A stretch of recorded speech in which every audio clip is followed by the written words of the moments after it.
Out and about, Campbell's Comments and for Nutrien. Here in downtown Wagga, catching up with Jake Stockton. Firstly, hello mate. How are you? Very good. Welcome to Campbell's Comments. Thank you. Don't go any further that way. People do this all the time. They try to walk out of the camera. You've got to come back over here.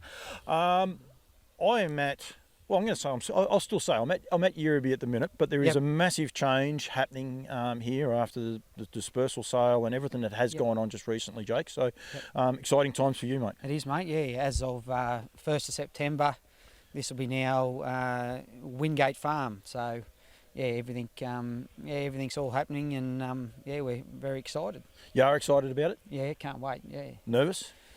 A little bit nervous, but we'll feel our way through it, and everyone's excited, the family, and we just can't wait to get in here 1st of September and get going. Wingate Farm, where does that come from? I saw a little bit on social media, but there'll be some people that don't know where it comes from. That was just a name my partner Jess had come up with. There is a meaning to it, and I'm not quite sure, but I did like the name, and it's something to do with her side of the thing there. So, is she from the harness family as well? No, she's not. No. Okay. No, but she's introduced through me, and she's taken more of an interest as it's gone on. When she first came along, she wasn't over keen, but yeah, she's really taken to it now. A little bit about yourself, mate. How long have you been in the industry? Well, I was sort of born into the industry, had a little bit of a break, and families, grandfather had stallions and back in the day, and my father, and then we had a bit of a break, and I've probably been breeding commercially for the last 10 years. Yep. Yeah. And with some good success too. Yeah, we've bred some good ones, and we'll get onto that. It's interesting how it goes a full circle, isn't it? Like your grandfather stood stallions, and now you're coming back here to Wingate, and you're going to start standing stallions yourself. It's interesting. Did you see it happening? No, I didn't see it happening, but I've always, we did the training thing, we did the breeding, and I sort of realised there that you can only, I think you've got to really focus and do one thing properly, and sort of so I gave the training away, and since then I've gone, from strength to strength, just focusing on the breeding side. Yep. So, and you love it, the breeding? I love the breeding, yeah. It's cruel, isn't it? It can be a bit of an addiction. You start on it, and you're like, you just got to keep going and going, and watch what other people do, and try and get that little edge. Yeah. And and I spend all night, every night, just going to bed. I'll be looking results and breeding and crosses and what's working, what's not. So, I could tell you damn size of most horses that are racing, good ones, back 2 or 3 generations. So yeah, it's exciting. To get a farm like this, the opportunity to purchase it when it came about, it's exciting because, the amount of horses that have come off this property, the stallions that have stood here over the journey, like this is, there's so much history involved in this farm as well, isn't there? It's phenomenal. Like the work Rod's done here from nothing to what he's got here today is it wasn't even on my radar really. We've got a nice setup where we are, but when you see this, and we thought we've got to have a crack at getting this because it's probably, I think it's a once in a lifetime opportunity to get a place like this. You couldn't do it from scratch now, It was one of those things. We worked here, Nutrien got me here with the dispersal sale for all the horses, and went live on the open day, which was actually the week before. There's a lot of people coming here to look at horses, and they're walking around looking at the property going, wow, like they were suitably impressed. No, it's unbelievable what he's done, and everything's just above and beyond. It's just quality. So, right, you target more around the breeding now. Will you be still training horses, or will you train horses? No, I won't be training. No, not at this stage. I think I'll be busy enough with the stud side of things. We'll be breeding, doing the stallions, but focusing on mares and getting them, foal them down, getting them through to the sales. And how many mares yourself? This year I've got 15 in foal of my own. Yep. Yeah, that's a lot. Yeah, it's the biggest. I've only ever had that 5 or 6, but gone mad the last few years, and got some really nice mares, and younger ones have gone to the breeding barn, and all of a sudden they add up So it is scary, isn't it? yeah. You keep a daughter, or you might have a couple of sisters, and you're like, oh yeah, I like this family, I like this branch. I didn't think I had that many till I sort of wrote them down on paper, but there's 15 Does your partner know about it? Yeah, it's sort of. Yeah. It's always one of those sore points, or it's touchy little points. You are going to stand stallions here, and we'll actually start off on, I think, probably what you'd be most proud of. I mean, you're going to have a stallion standing here for his first, full season that you've bred yourself and it raced. You didn't race him as a racehorse, but you watched him race as a horse, and that's got to be super exciting. Oh, well, that was a dream when I first started breeding. Be Happy Mac, we'll say too, was a horse. Yeah, Be Happy Mac's the horse. And, the dream was when I first started breeding to get a horse that is actually good enough to go on a stand at stud, never thinking that I'd be the one standing him, but... that's a dream, and it was such a sensational horse. It's just a shame he broke down, and we didn't get to see him at 3. But his 2-year-old season, 350 odd K and multiple Group 1s, and that Mach 3 sire line, some beach somewhere. That's the sire line. I think that's absolutely dominating, especially here in Australia and in America, but. No, I think there's at his price and range of mares, and I think he'll do a really good job. Fortunate enough, I do some work for HRV and Trot's Vision, and it was the Breeders' Crown. I think at Bendigo, the semi-finals, and Chris Elford drove him, and he won that day. And I was standing next to him, and I was just like, man, and he was only a 2-year-old. 2-year-old. And you're standing next to a 4-year-old, not just the height, just his build, his physique, wasn't he? He was a brute. He just had a brute, and he had that presence, and the final of that Breeders' Crown, that would have to be as good a Breeders' Crown win as I've ever seen. He drew 13, and we thought, like the last horse, and not many horses win from 13, in a race like that, but, to even work his way to the front from 13 and just dominate, and then he just kicked away and won easy. Chris did drive him, didn't he? Chris drove him. Yeah, I remember the race. I wanted to make sure, because when Chris is confident with a horse, he drives him confident. Yep. His confidence level was sky high with him that day, because he just let him roll. He didn't set him a task, because Chris was never up him, if you like. Yep. He just rolled and just ran, didn't he? Yep, and he sort of, I think he got better and better and better as the season went on. Being a Mach 3, I think, if he got to come out at 3 and was, I just think he was just going to be unbeatable nearly at 3. But anyway, that didn't happen. But anyway, everyone's got a chance to get into him. Yeah. I said his first full season. He did try to stand at stud last season with mixed results. Basically, he was still trying to be a racehorse as well. It was a venture tried and that. But this season there'll be no racing. He'll be here. Racing. He'll be here standing stud for a full season. Yeah, he only did the first few weeks or month of the season, and they had to make a decision really with the racing or the breeding, and they decided they wanted to get him back to the races. He didn't. He only really did about a month of the season, and unfortunately he didn't get back to the races either. So it's pretty much really his first full season. Which is exciting for you. Yeah. So you get to stand your own horse. A horse you saw foal. Yep. Now you're going to see foals come out of him in 12 months' time, which will be super exciting, I'd imagine. Yeah. Oh, it is. Yeah. It's a different side to the breeding, isn't it? It is, and I can't wait to.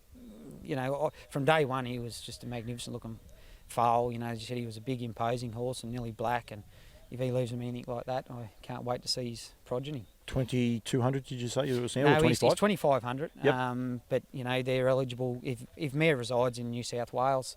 They're eligible for the 2,250 back off with the New South Wales and breeding incentives. And I encourage people to go to the website at New South Wales Harness Racing. I did a couple of things with John Dumasney just recently about the breeding incentives and the likes, and they're not done with either, from what I can gather. I reckon he teased that there's potentially more.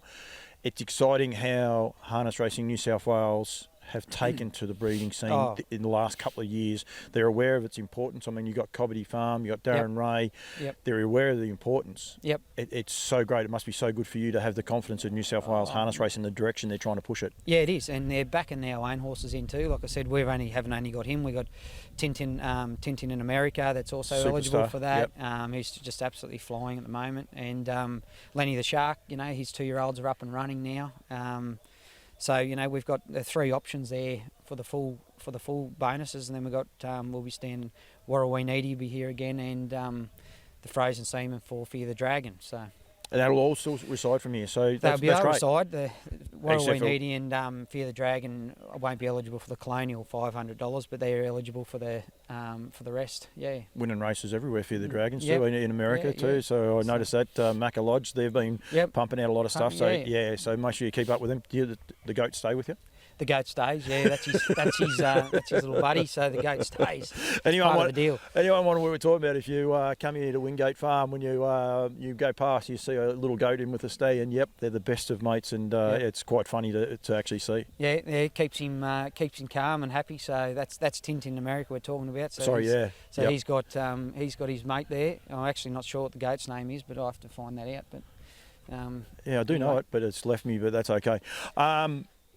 Sales. You like the sales. You like selling horses. That's the next frontier for Wingate Farm. I would imagine. Well, that'll be the stands, and then and then the going on to that, falling down and through the yearling sales. Are you excited about next year with the yearling sales and the options of being able to predominantly, and we were talking just there off air, you can actually have a look. The letters have come out. And anyone wonder what the letter is? The first letter is basically, I think it's P in Melbourne is the one that I do remember. If your dam starts with P, they'll be the first lots through. That's right. So you can actually, I won't say manipulate because that sounds like a bad word, but you can actually say, rightio, well, we might be better suited in Sydney or Queensland, going through with the way the numbers are. That's a big thing for me, especially being here in Wagga. Doesn't matter if I'm about halfway to either, so either it's same distance travel. So I sort of sit down and see where where mine might fit better in the sale. That way, some families sell better in Victoria. Some stallions, are liked in some states better than others, I think. So I put a bit of time into that as well. I think placing them into the right sale is a big thing. It also gives people a lot of options. I think it's exciting. I was talking to Greg Fazzinato yesterday, and he's actually going away on a holiday in April. Mm-hmm. So he's going to sell his yearling through Sydney because then he doesn't miss out. So his holiday's planned. He's going away. He would have liked to have sold it in Melbourne, but his family also comes first, so they've got a holiday plan. So it gives you options. And in Queensland, anyone wants to get away and have a paid holiday. Queensland's an exciting option. Nutrien have actually announced today that, basically they'll be selling horses at Bathurst in conjunction with the Bathurst, and they've done a deal, and well done to Graham Board for what they've been able to do with the Bathurst sales.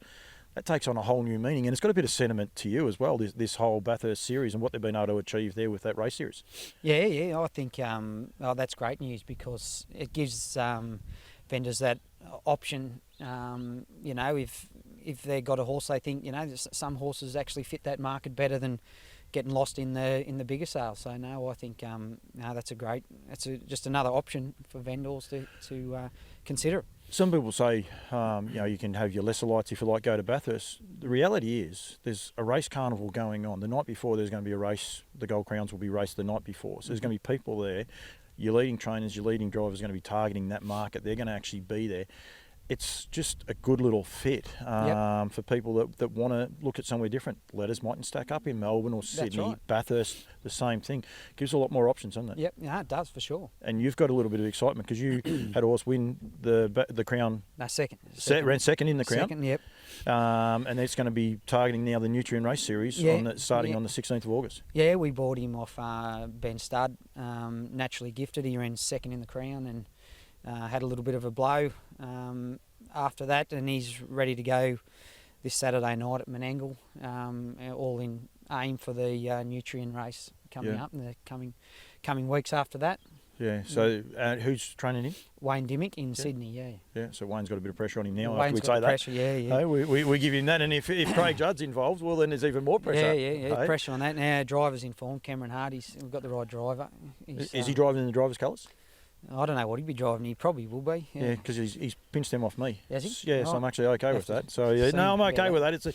It's actually all good. You enjoying the Nutrien experience? Yeah, well, like I said, I've had fun. I've been to the first two sales. I bought a filly.